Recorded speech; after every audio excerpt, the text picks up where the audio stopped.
Welcome to the Deep Dive. This is where we take your chosen sources, distill the really potent insights, you know, cut through all the noise and get straight to those aha moments. Yeah. Today we're diving into excerpts from, well, a truly fascinating guide. The Four Sacred Secrets for Love and Prosperity, a guide to living in a beautiful state. Mm-hmm. And this isn't just about reading, it's about pulling out wisdom that can genuinely shift your perspective on life. It sounds like it. We're tackling some really big universal questions today. Ones humanity has grappled with for, well, millennia, haven't they? Absolutely. Things like, It's like, why does life often feel like such an uphill battle, not an effortless flow? right. And why are those really deep, rich, fulfilling moments in relationships sometimes so rare? Yeah, exactly. Or why does progress towards our goals feel so slow and obstacles just seem to pop up everywhere? And that big one, why is happiness so fleeting? Hmm. Comes and then bang, it's replaced by anxiety or worry or doubt. It's gone. It's quite striking how the source material immediately just sort of zeroes in on these very common human experiences. It really does. It suggests that, while we've tried countless strategies, honing skills, ancient disciplines, even those trendy life hacks, Uh-huh. they often just give temporary results. Why? Which really makes you wonder, are we just like patching things up, putting on Band-Aids, Yeah, when maybe what we actually need is a real fundamental transformation? exactly that.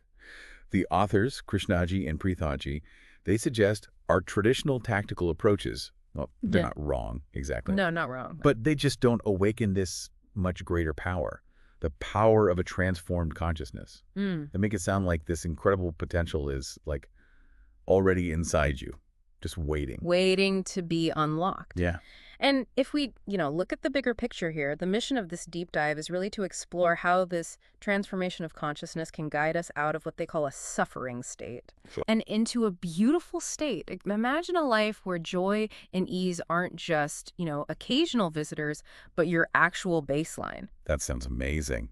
It promises not just temporary fixes, but a really profound shift in how you experience everything from prosperity right through to love. Okay, so what's the core message then? The real nugget here. It's surprisingly simple, actually. Is it? The book basically posits there are only two fundamental states of being: a suffering state and a beautiful state. Just two. Just two. One creates chaos, struggle, limitation. Right. The other welcomes harmonious happenings, opportunities, ease. So the powerful question they put to you, the listener, is which state are you choosing to live from day by day? That's it. Mm. And the authors introduce O&O Academy, which they founded. Interestingly, it merged with the Oneness organization founded by Preethaji's in-laws, Sri Bhagavan and Amma. Ah, And this academy offers a curriculum designed specifically to help thousands of people move from just surviving to truly living. They guide people towards, nurturing relationships without the hurt, creating achievements without aggression, living free of fear. that's a big promise. It is. Yeah. We're talking about moving from separation to connection, division to oneness, stress to, well, calm. What I found really compelling is how they describe people showing up at the academy, initially, seeking strategic advice for their lives. Right, looking for the how-to. Exactly. But they quickly realize these strategies, they just pale in comparison to the insights and, well, the sheer magic that unfolds when you awaken to the power of consciousness. Yeah. It's almost like we've never been taught how to tap into this deep wellspring of wisdom within us. Mm. So we just keep plotting and planning for happiness like it's this, I don't know, difficult guest we can't quite convince to stay. That's a great way to put it. And that leads directly to this concept of the beautiful state, where life genuinely feels joyful and effortless. It's where opportunities just seem to flow your way. Strangers become friends easily. Help arrives just when you need it. Your intuition is just awake. Wow. Contrast that with the suffering state, where even big accomplishments bring little lasting satisfaction, or maybe they come at too high a price. Right. Been there. And the authors describe common solutions like meditation or taking a vacation as basically tossing ice cubes into a volcano when you're stuck in that state. Huh. That's vivid. It is, isn't it? Yeah. What we're really talking about here is transformation at a much more fundamental level. Okay, that volcano analogy really sticks with you. And to truly unpack what they mean by transformation, let's dive into this powerful anecdote from Krishnaji himself, a jet ski accident. Ah, yes. This story is quite something. He was out with his wife, Preethaji, and their daughter, Loka. He initially waved off the idea of life jackets, Casual, yeah. But Preethaji insisted, reminding him she couldn't swim. So he fired up the jet ski, they sped off, Loka's cheering faster. Kids love that. Right. So wanting to give them a memorable experience, he tries to make a big wave, but oops, the jet ski flips, throws them all into the icy water. Oh, wow. And here's where it gets really interesting for the core concepts in this book. Krishnaji vividly describes those terrifying moments underwater. Preethaji gasping, Loka's safety totally unclear. Yeah. Stranded in freezing water. Nightmare scenario. Absolutely. His mind was just racing, panic, anger at the instructor for, poor instructions, even questioning karma or some cosmic plan, kept asking, why us? Why my family? Understandable reaction. Totally. But none of those explanations, none of that external focus brought him any peace. His anger and questions just kept swirling. But then something shifted, right? Profoundly. Exactly. He turned inward.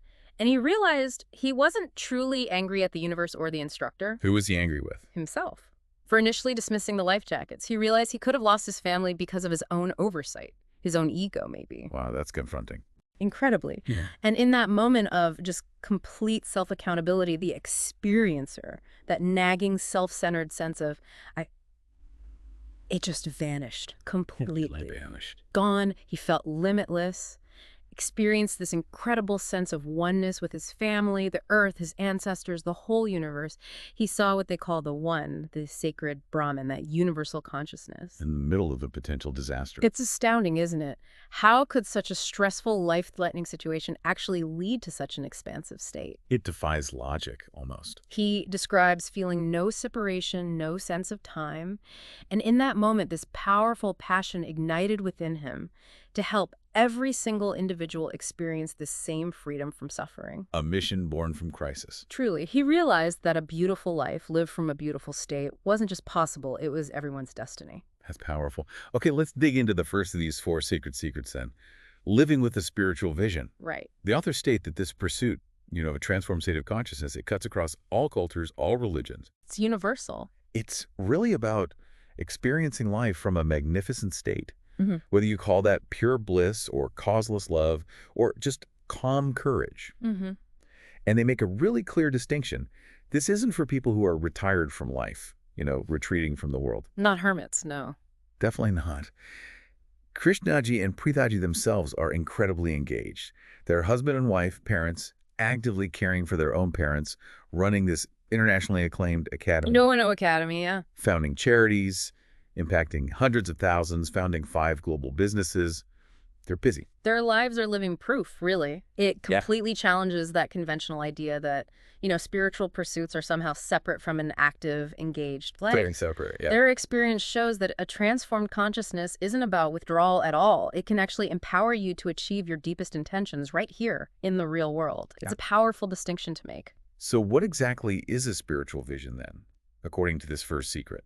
Well, the secret says it's about discerning, asking yourself, which state of being is carrying you right now? Okay. How do they illustrate that? They share this great ancient fable about 2 monks, Yesmi and Nomi. Okay. They encounter a woman needing help crossing a river to get back to her toddler. Yesmi, without second thought, just picks her up and carries her across. Practical compassion. Exactly. Nomi, though, he just frets internally, remembering their master's strict rules. Don't look at, don't speak to, don't touch women. Ah, the rules lawyer. Sort of. And later, Nomi is still agitated, still going on about it, and Yesmi's calm reply is just crucial. He says, I set her down half an hour ago. Is it not you who is still carrying her? Ooh, powerful. Isn't it? It beautifully highlights the difference between a beautiful state, Yesmi present, action done, departure total, and Nomi's suffering state. Agitated before, during, and long after, caught in that compulsive rumination. Still carrying her internally. Exactly. The key insight is that true freedom isn't about perfectly following external rules. It's about not being chained to your internal reactions. That brings us right to the core of this first secret then. The distinction between doing and being. Yes. Doing is all the external stuff, achievements, making contacts, lifestyle habits, the face we show the world. Being is how we experience life inside, our inner state. You might be smiling in a meeting because you think you should, Right. but inside you're feeling completely scared or nervous or whatever. Right. A spiritual vision is for this inner state. And it impacts literally everything else. And crucially, when you're operating from that place, from that beautiful state, it leads to these almost magical synchronicities. Ah, yes. Meaningful coincidences that just align with your intention, almost as if the universe is actively arranging itself to support you. That sounds nice. It does. Krishnaji's experience building Ecom, that amazing 3-story marble structure at the heart of O&O Academy, really exemplifies this. Well, despite facing really strict forest laws, huge cost overruns that seemed insurmountable, he stayed rooted in his spiritual vision, focused on the being, and the magic unfolded. He received permission to use a crucial road in under 90 days, which was apparently unheard of, truly historic. Yeah. He said he didn't have to run helter-skelter, it just happened. Wow. Universal support. Seems like it. And it's powerful to think this kind of transformation isn't just, abstract theory. The source describes a practice called soul sync to actively cultivate a beautiful state. Yes, a practical tool. It involves, 8 conscious breaths, then humming during exhalation for 8 breaths, then observing the natural pause between breaths for 8 cycles. Focusing on the stillness. Right. And the 4th step is chanting ahum, which apparently means I am, or I am limitless consciousness, inwardly for 8 breaths, while imagining your body expanding into light. This practice is specifically designed, they say, to help you shift from a wounded child state to a happier, more integrated one, where you can truly love, trust, connect. And that concept, the wounded child, is absolutely pivotal here. Tell me more. Our past experiences, rejection, disappointment, loneliness, they aren't just memories locked away in a box somewhere. No? No, they become deeply ingrained habitual states that profoundly affect how we feel and relate to others right now, today. The authors emphasize even small rejections can cause deep emotional wounds. It adds up. It really does. And it's fascinating how they describe repetitive thoughts and emotions actually sculpting our brains over time, like tides shaping a coastline. Wow. Physically changing us. Yeah. It's so easy, though, isn't it, to dismiss childhood anger or hurt, to tell ourselves, oh, I'm independent now, strong, responsible, I've outgrown that. We tell ourselves stories, yeah. But the source says we often unknowingly relive those emotional experiences as suffering states in our present lives. It gives examples, like think about seeing friends on Facebook at a concert you weren't invited to. Ouch. Does that feeling of exclusion really feel all that different from some childhood slight? Probably not, when you really feel into it. Or reacting to an argument with your partner with the exact same anger you felt watching your parents fight years ago. It's uncanny how those patterns just repeat, isn't it? It really is. The stories of Jaya and Andrew in the book illustrate this so vividly. Jaya, who had a truly horrific childhood, Okay. she'd completely convinced herself she was this independent, self-made woman who'd outgrown needing love, totally self-sufficient. It's just strong facade. Exactly. But at the academy, she had this powerful realization. Her entire identity was a mask. Her huge efforts to gain power and status, while impressive externally, were actually driven by a deep suffering state of anger. This need to prove she was right and her mother was wrong. Her past wasn't sleeping. She'd just glorified her suffering. Wow. Glorified suffering. That's intense. It really makes you consider the hidden drivers behind our own ambitions, doesn't it? It does. And Andrew. Andrew carried so much hate for his father because of past hurts, and he'd developed these 3 very distinct personas to try and gain approval. Yeah, sometimes charming, sometimes the aggressive go-getter, sometimes just creating emotional drama. All of it, they say, stemmed from this deep hunger for love and acceptance he never felt he got. Trying to fill a void. Precisely. His forgiveness, his shift, finally came when he fearlessly looked at his own inner truth. His anger and bitterness just fell away. He described it like an almond shell cracking off. And the result. Since then, his auto parts business has steadily climbed, and he's completely lost his inhibition about reaching out for new business. It's a powerful link between inner transformation and external results. It really highlights that unhealed, wounded child pain. It flows into every relationship, doesn't it? Every single one. And it can even be passed down through generations, they argue. Wow. But the profound truth is, healing it awakens this deep calm. It fosters trust in life itself. And incredibly, it seems to attract greater abundance. It literally changes the energy field around you, makes you kind of a magnet for positive experiences. So it's not just internal. No, it radiates outward. The revised lion cub fable they use really brings this home. Ah, the lion raised by sheep. Exactly. Believes it's a sheep, totally unaware of its true nature. Then, a big lion drags it to a river, shows it its reflection side by side. The moment of truth. And the cub roars, realizing its true identity, its inherent power. The authors state it so simply but profoundly. You are like that young lion. When you awaken to the power of the beautiful state, the true power of your consciousness, everything about your life will begin to change. It makes you wonder, doesn't it? What sheep-like behaviors are you still holding on to? Good question. Okay, moving on to the second sacred secret. Discover your inner truth. This one's crucial. It emphasizes that authentic transformation absolutely requires living in consort with your inner truth.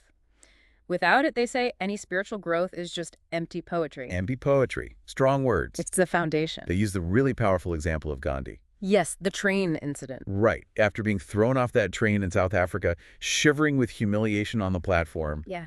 he had options. Clear options. Return to India angry, stomach the shame, and just try to make money, or even plan personal revenge. All understandable human reactions. Totally.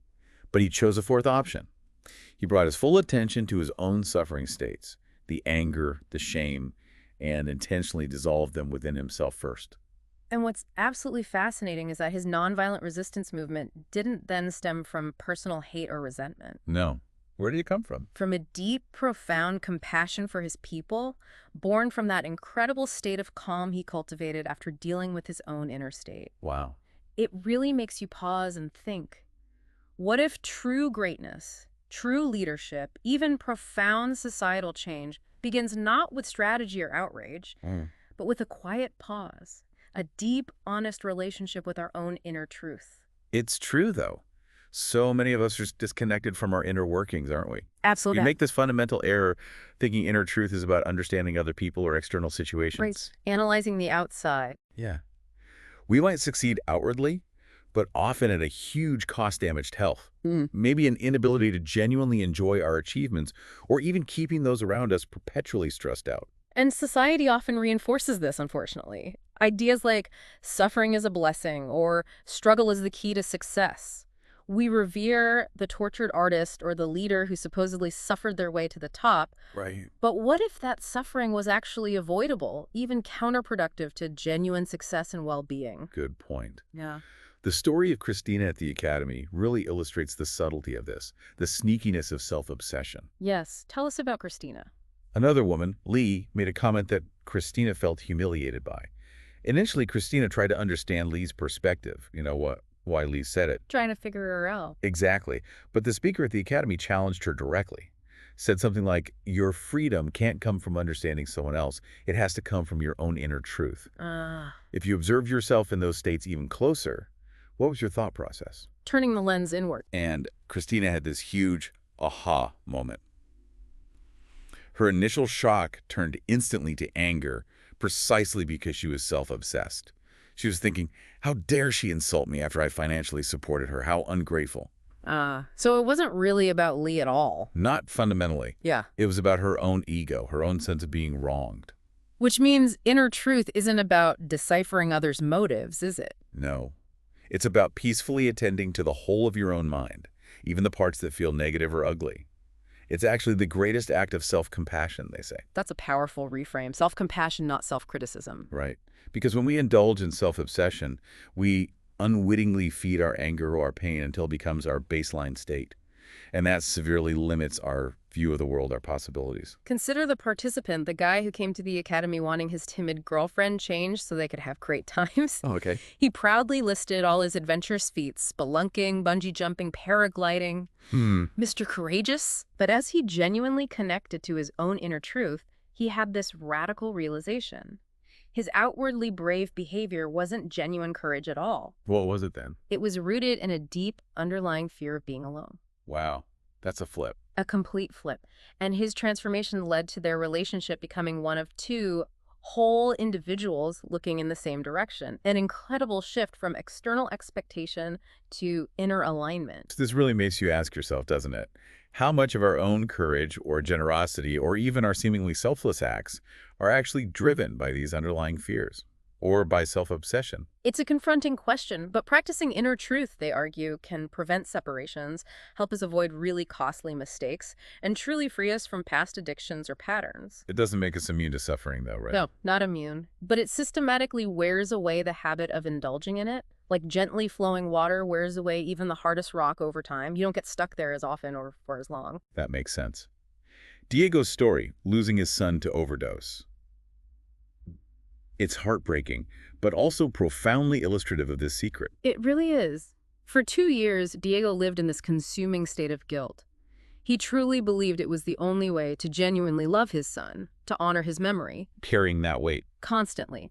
But through a process at the academy, he realized this guilt was actually a meaningless obsession, not love. Not love. Not true connection, no. Yeah. By disengaging from that guilt, by seeing its truth, he found this profound calm. He felt his son's presence in a new, lighter way and was able to find deep forgiveness within himself. That must have been immense relief. He said his war with himself had ended. And from that place of genuine connection, not guilt, he was inspired to contribute to the world in his son's memory. It's a testament to the power of inner truth, even in the face of the most profound grief. Wow. And to help with this process, they offer the Serene Mind practice, a powerful, 3-minute technique you can do anywhere. Yes, very practical. It involves first just observing the direction of your thinking. It's stuck in the past, spinning into a chaotic future. We're actually present. Just noticing. Then you visualize a tiny flame moving inward from the center of your eyebrows to the middle of your skull, just floating there in emptiness. A point of focus. Right. And this simple practice helps you return to life with renewed focus, energy, and just more easily accept whatever the present brings with grace. And this practice really, at its core, is about dissolving that inner divide, isn't it? The inner conflict. Yeah. The source illustrates this beautifully with Loka's childhood poem. Remember, she's Krishnaji and Preethaji's daughter. Right. What was the poem? At 5, she was asked to write about an inside self and an outside self that are at odds. Most kids could probably relate to that. For sure. But Loka just wrote, I am pretty as a buzzing bee. I don't want to be anyone different than me. How should I change what is already fine? Wow. At 5. At 5, she simply didn't have that inner divide, that internal conflict.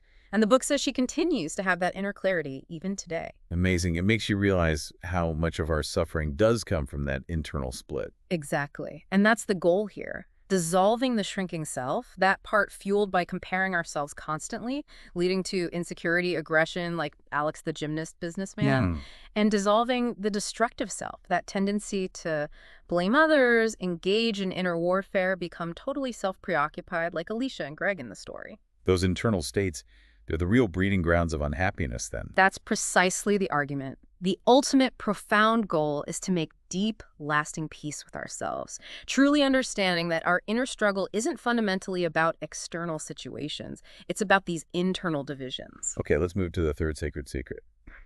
Access universal intelligence. This one's fascinating. It helps us understand how to connect to what the authors call universal intelligence. Universal intelligence. What is that exactly? It's what we tap into when we genuinely manage to let go of anxiety, fear, desperation. It's that mysterious force that manifests as incredible ideas, spontaneous healing, uncanny coincidences. Synchronicities again. Yes, or just marvelous solutions to life's toughest challenges that seem to come out of nowhere. And what's really interesting here is their idea that intelligence isn't solely confined to the brain. Oh. The source mentions scientific findings, nearly 40,000 neurons in the heart, 500 million in the gut, both deeply involved in feeling and deciding. The gut feeling is real then. Apparently. Yeah. They suggest nature has literally left a window in our brains to experience the universal when we consciously move into a state of deep letting go. It's about more than just cognitive processing up here. Tapping into something larger. Exactly. They share the story of a doctor in Britain. Okay. By peacefully accepting some difficult workplace politics, really letting go of the struggle, and starting his day with that soul sync practice. He began to connect with this universal intelligence. Ideas just started bubbling up from the stillness of his consciousness. Problems that seemed stuck were suddenly solved. Wow. He experienced exponential business growth and ultimately found this unexpected, very lucrative opportunity in green energy over in France. Universal intelligence, they say, literally opened the door for him. So how do we access this? Is there a process? Yes. The book outlines a powerful 4-stage process. Okay, what are the steps? 1. Consciously let go of all anxiety, fear, and desperation around what you desire. Practices like Serene Mind can really help here. Let go of the attachment to the outcome. Precisely. 2. Open your awareness to this universal intelligence in your heart. Experience it as maybe a deep sense of power or profound calm or boundless love, or just a vast encompassing presence. Feel it in the heart space. Yeah. 3. Simply allow that experience to unfold. Immerse yourself in it. Don't try to control it. Just be with it. And 4. Joyfully speak to it. As if you were talking to someone you trust completely. Ask for your deepest, most heartfelt desires to be fulfilled. Interesting. Like a conversation with the universe. Kind of, yeah. But let's unpack Julie's story because it highlights a really common trap here. Okay, Julie's story. She went to Ecom, wishing her chronically ill boyfriend could be free of pain. A loving wish, right? Absolutely. But she added, even if it means losing him. While she was there, she actually experienced his pain herself, this really visceral connection. Wow, intense. Very. But when she returned home, their relationship faced huge problems. And she had this profound realization. Her vision of universal intelligence was totally limited by her cultural conditioning. How so? This ingrained belief that love requires sacrifice, that the universe won't give you something good without taking something else away in return. The cosmic bargain. Ah, that scarcity mindset. Can't have it all. Exactly. This really makes you pause and consider. Are our deepest longings for love and happiness sometimes sabotaged by our own subconscious beliefs about what's possible or what we think we deserve? That's a huge question. It is. Julie, now feeling secure in the universe's benevolence, envisions both health and love for her and her boyfriend. No more need to bargain or force herself to be positive when discomfort arises. It's a shift from conditioned limitation to expansive possibility. That's a fundamental shift. It really is. And this brings us to the profound nature of connection within this secret. Connection. Preethaji shares how, as a child, she naturally felt what her family and friends felt. She responded from this place of pure knowing, like nothing separated them. Innate empathy. Yeah. And after her marriage, she realized Krishnaji didn't just care for her practical needs, he connected to her inner being, celebrating her joy, helping her navigate sadness. That deep connection, she says, is what makes a relationship truly thrive. Beyond the surface level. Way beyond. The story of Moon, the student whose boyfriend scolded her after a car accident, illustrates this shift from self-obsession to connection perfectly. Okay, what happened with Moon? She initially felt deeply hurt by his insensitivity, as she saw it. She even considered ending the relationship over it. Understandable reaction, maybe. But then she closed her eyes and genuinely tried to connect to his feelings. What was he feeling? Shifting perspective. And she could actually feel it. She realized his anxiety, his protective feelings for her were no different from her own feelings. They were just expressed differently, maybe clumsily. In that moment, she felt oneness. Wow. Seeing beyond the behavior to the feeling underneath. Exactly. It shows how shifting your focus inward first, then outward with compassion, can totally transform your perception of a situation. So what we truly seek in relationships, according to the authors, is this beautiful state of connection. That's what they say, is the elixir our brains and hearts absolutely long for. Without it, new romances inevitably reveal those old suffering states once the honeymoon phase wears off. Ah, the pattern repeats. Leading to that cycle of heartbreak and putting up that defensive mask of self-sufficiency again. You keep hoping for a different outcome, but the underlying pattern just keeps playing out. Which really drives home that relationships founded only on external factors like shared hobbies, status, looks, are inherently fragile, aren't they? Very fragile. You might have all the material comfort in the world, but still feel this deep sense of inner poverty, inner lack. And the source explains how hurt builds into progressively destructive inner states of separation. Separation. They use that ancient Indian fable, the one about the friends who use all their knowledge to breathe life into a tiger carcass. Oh, yeah? Only to be devoured by the very beast they created. Our hurts, unaddressed, can become that tiger. That's a chilling metaphor. And this process, this building of hurt into separation, they say it happens in stages. Yes, 3 main stages. Okay, what are they? First, hurt. That awful mood, your partner does something annoying. The key is don't ignore it, but pause and observe what's really going on inside you. Observe, don't react immediately. Exactly. Second, judgment. This is where you start forming conclusions, viewing your loved one through this critical lens. My partner's an angry person, they're silly, they're uncommitted. Listening just stops. Respect goes out the window. Labeling them. Right. Third, aversion. At this stage, it becomes genuinely painful to belong. Actions might even become insensitive, intended to cause pain, consciously or not. Escapes coffee, a martini, work are only temporary fixes. The bitterness quickly returns. Because the root cause isn't addressed. You become so busy fighting your heartbroken state, you just don't have the energy left to let in the beautiful state of love. The monkey fable they use highlights this too, right? Holding on to the dessert, our hurt, our expectations, our rigid ideas can lead to us being caught, unable to move freely. Trapped by our own attachments. But the stories of Clark and Doris, who used a process at the academy to dissolve their really long-held hurts, they powerfully show that this light of spiritual vision is the absolute antidote. It means consciously deciding that living in disconnection is simply unacceptable for yourself anymore. Making connection the priority. Yes. So true connection then isn't obsessively fulfilling expectations or mechanically putting others' needs first or, planning to get something back from them. Not transactional. Not at all. It's not a sacrifice or a strategy. It is fundamentally a state of being. It doesn't mean zero disagreements. Life happens. Exactly. But it means dissolving states of separation when they arise, allowing that deeper state of connection to naturally emerge from within you. Sunil's story really illustrates this, the responsible son. Yes, Sunil. He felt deeply disconnected, bitter towards his father for, forcing him to work in Mumbai when he was young, and later towards his ex-wife too, just carrying this resentment. Holding on to the past. Deeply. Right. But in a profound meditation, he experienced this immense kinship, a sense of belonging and caring for the trees, for the fish in the ocean, for the children whose laughter he heard. Wow, connection to everything. And he had this huge realization, this is how you love something. This is what it means to feel something, to love something. Felt sense of love. Exactly. And from that place of profound connection, he chose to live part-time near his daughter, completely transforming their relationship from one based on duty and obligation to one of genuine, heartfelt connection.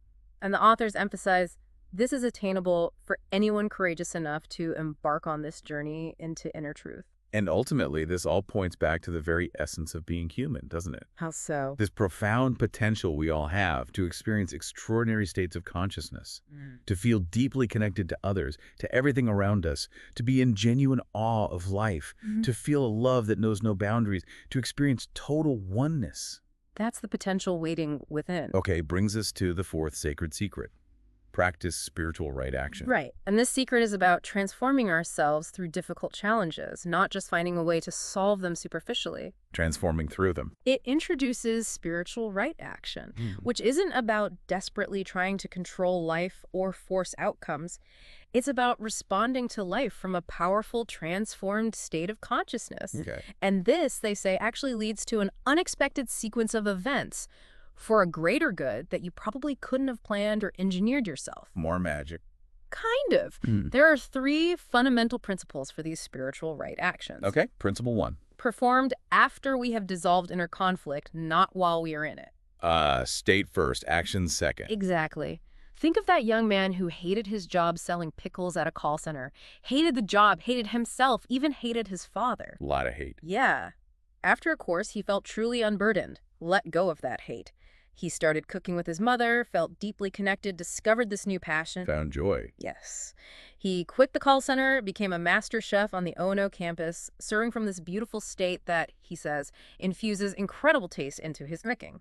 Action from a different place. Okay, principle 2. Not driven by ideals, even good ones, but responsive to each unique situation. Explain that. The story of Confucius highlights this really well. He famously reversed his own judgment to imprison a son for reporting his starving father who'd stolen a horse. Choosing compassion over strict law. Precisely. The insight is that mechanical adherence to laws or ideals, even good ones, can make us insensitive, even heartless sometimes. True right action is intelligent and responsive to the unique context, not rigid. Got it. And principle 3. Cares for our own health, wealth, and happiness. Now that might sound counterintuitive, right? Like, isn't right action supposed to be selfless? It can seem that way, but it emphasizes that right action starts with genuinely valuing your own happiness and well-being.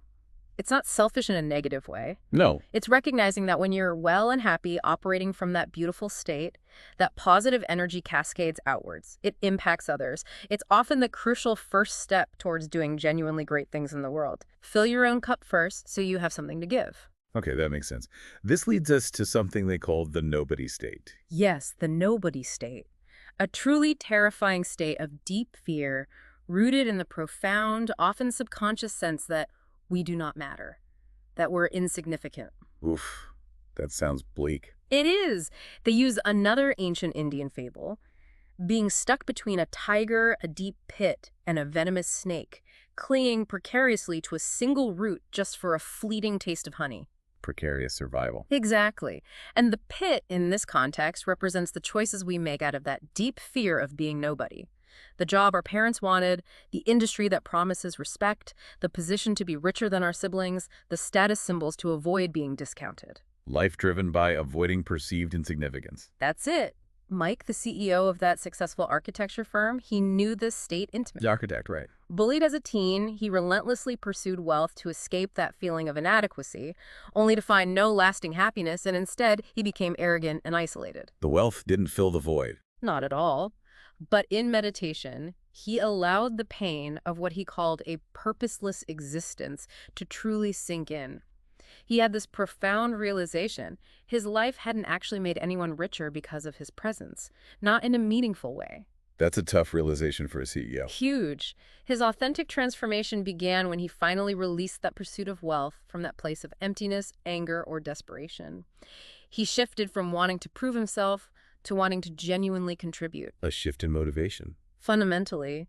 And the nobody state also manifests, they say, as extreme relationships with money, either total obsession or complete distaste and avoidance. The extreme. And they link it to what they call an inflamed mind, almost like a chronic illness that colors everything.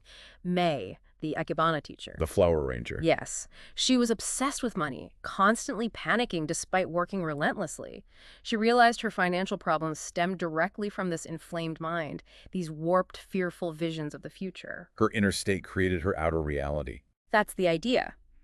As her awareness deepened, she awakened to a beautiful state of connection with her art, her students, and the universe truly became an ally.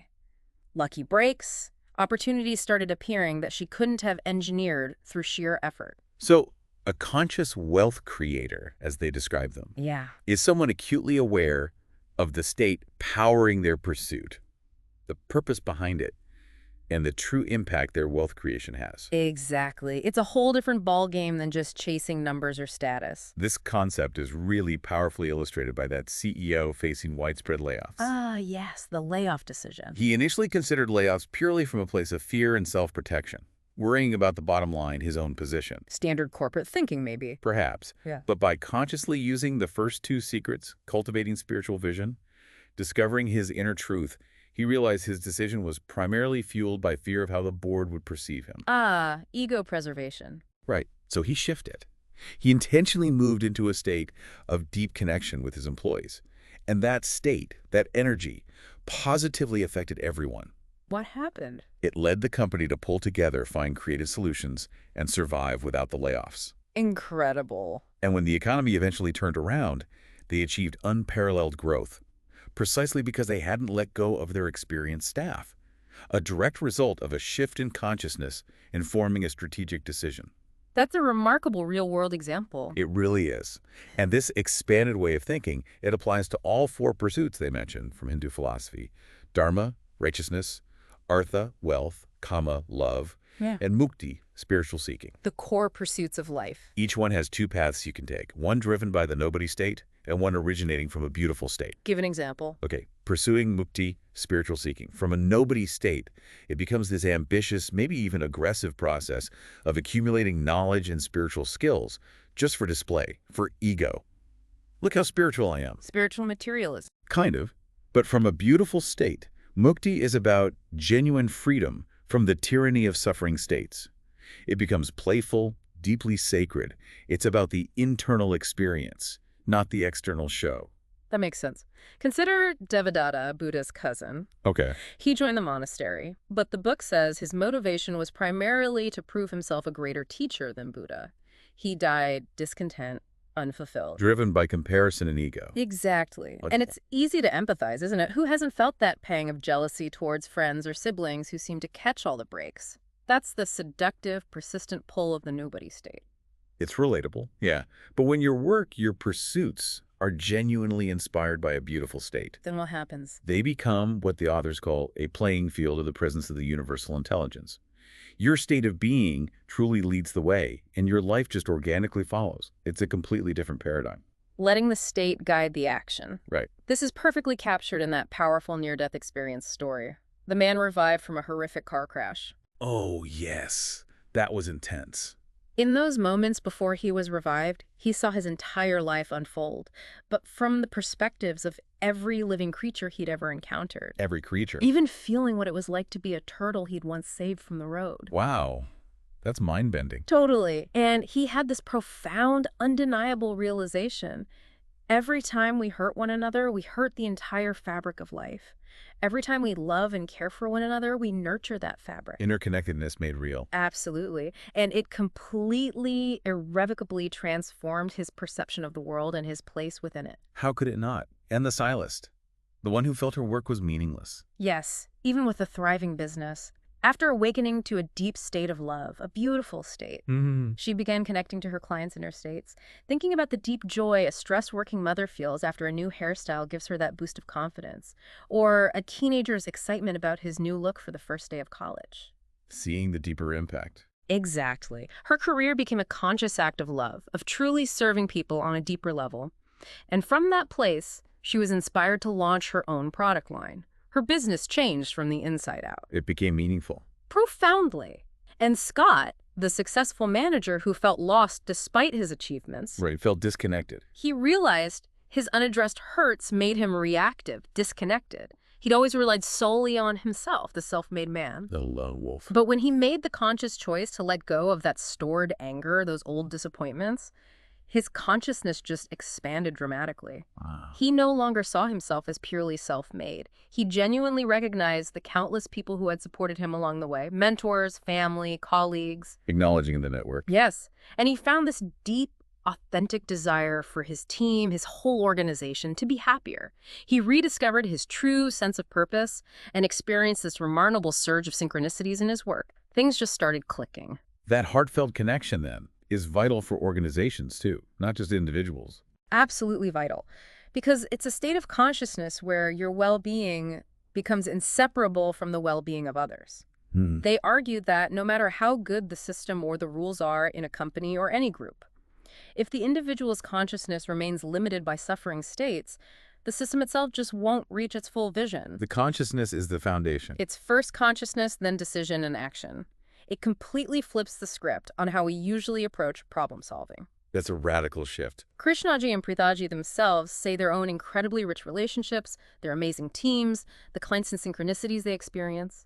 It doesn't come from some secret management principles they learned. No. It comes purely from their state of consciousness, a state where suffering simply doesn't take root and fester. Wow. Their entire purpose, they explain, is to enable a complete life for others, a life that's rich in both the internal state and external circumstances, not one or the other. Both inner and outer wealth. Precisely.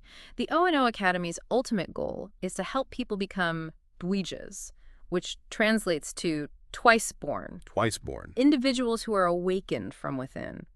It means purging, limiting conditioning, all those old patterns, and waking up to your truly limitless potential. Shedding the old skin. Kind of. They describe consciousness as a spectrum. On one end, you have I consciousness, that self-obsession, limited perspective, destructive tendencies, the shrinking of creativity, wealth, relationships. A contracted state. Yes. And on the other end, one consciousness, accessing deeper planes, experiencing freedom, playfulness, a profound sense of the sacred. Beautiful states, they say, are truly characterized by an absence of conflicting inner chatter, a deep sense of presence, and boundless connection. So, quite a journey we've taken today. What did we just unpack in this deep dive? Well, we really journeyed into this profound idea, didn't we? That our inner state, our consciousness, is the single most powerful determinant of how we experience everything. Love, prosperity, purpose. It all starts inside. That's the claim. We explored how these 4 sacred secrets provide a clear path, a framework, to move from a suffering state to a beautiful state. Cultivating spiritual vision, Discovering inner truth, accessing universal intelligence. and practicing spiritual right action. It truly makes you reconsider, doesn't it? What if the constant chase for happiness and achievement isn't about acquiring more stuff or just trying harder at the same things? Yeah, what if it's not about adding, but transforming? What if it's about fundamentally transforming the internal lens through which we experience every single moment of life? And what if the answers to our deepest questions aren't out there somewhere to be found, but are actually deeply rooted within us, just patiently waiting to be unlocked? It's a powerful, kind of liberating idea. First consciousness, then decision and action. It really is. This deep dive really encourages you, the listener, to actively engage with your inner world. The authors suggest you can practice these meditations, like Soul Sync and Serene Mind, daily to start cultivating these shifts. Yeah, they offer practical tools. And for those of you curious to explore this further, you can actually access the meditations we discussed today and learn more about O&O Academy's courses Where can people do that? by visiting www.breathingroom.com. And apparently, you can use the code SOULSYNC, SOULSYNC. Okay, good to know. breathingroom.com, code SoulSync. We hope this deep dive is giving you not just information, but maybe something truly transformative to mull over and explore in your own life. Food for thought, definitely. Until next time, keep exploring the depths of knowledge and maybe most importantly, your own consciousness.